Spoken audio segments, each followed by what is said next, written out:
Sorry if I sound a little odd. I've got tiny chickens in my head. I'm pretty sure I got him watching John Green's video last week. He also talked about having a baby. I hope that's not contagious. Anyway, I'm going to review 3 movies in this video because I don't have enough to say to make a video for each one of them. Last week we saw an early screening of The Ghost Rider thanks to Harry Knowles at Ain't It Cool News. It's got a great cast including Ewan McGregor and Pierce Brosnan, Kim Cattrall and Olivia Williams, who is smoking hot. Speaking of Olivia Williams, let's have a moment of silence for Dollhouse. The Ghost Rider is an old school thriller all the way down to the chase scene in the middle of the movie. It's the kind of movie you would have seen Cary Grant do in the 1950s. I really like what Lars Nielsen, one of the programmers for the Alamo Drafthouse, said in his write-up. He says it's for grown-ups, not perennial post-adolescents, not boring old farts, grown-ups.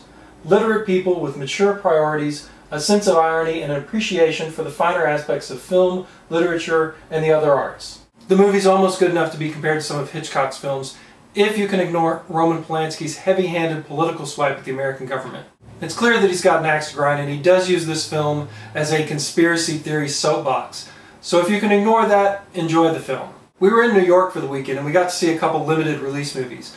The Good Guy was playing at Regal Cinema in Union Square. It stars Alexis Bledel from Gilmore Girls, Brian Greenberg from One Tree Hill, and Scott Porter from Friday Night Lights. Sadly, it's becoming apparent that Alexis Bledel can only play one character, but it fits well into this movie.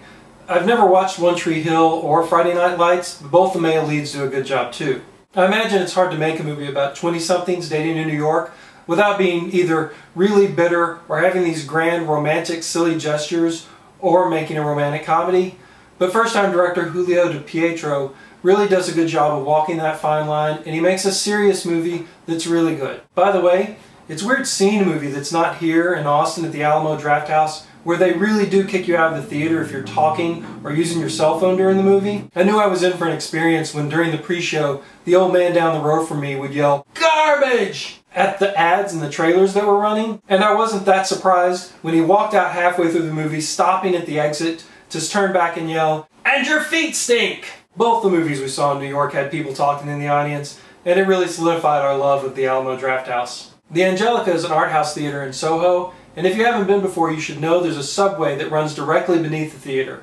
So many times during the movie, you'll feel and hear the train running below. You might think this would detract from the experience, but I saw Hard Candy there a few years ago, and during a tense movie, it sort of keeps you on your toes trying to figure out if that rumbling noise is coming from the movie or the orange line. This time we saw Terribly Happy at the Angelica, and the subway rumble sort of worked with the film. A lot of reviewers are calling Terribly Happy the Danish Blood Simple, and that's an appropriate comparison. Before we saw it, I was afraid the movie would be one of those bleak and unhappy things that would weigh on my soul afterwards. But like Blood Simple, the horrible things that people do to each other in the story have a kind of karmic balance in a twisted way. I would definitely recommend Terribly Happy if you're not afraid of subtitles, and I would recommend seeing it at the Angelica if you're not afraid of subways.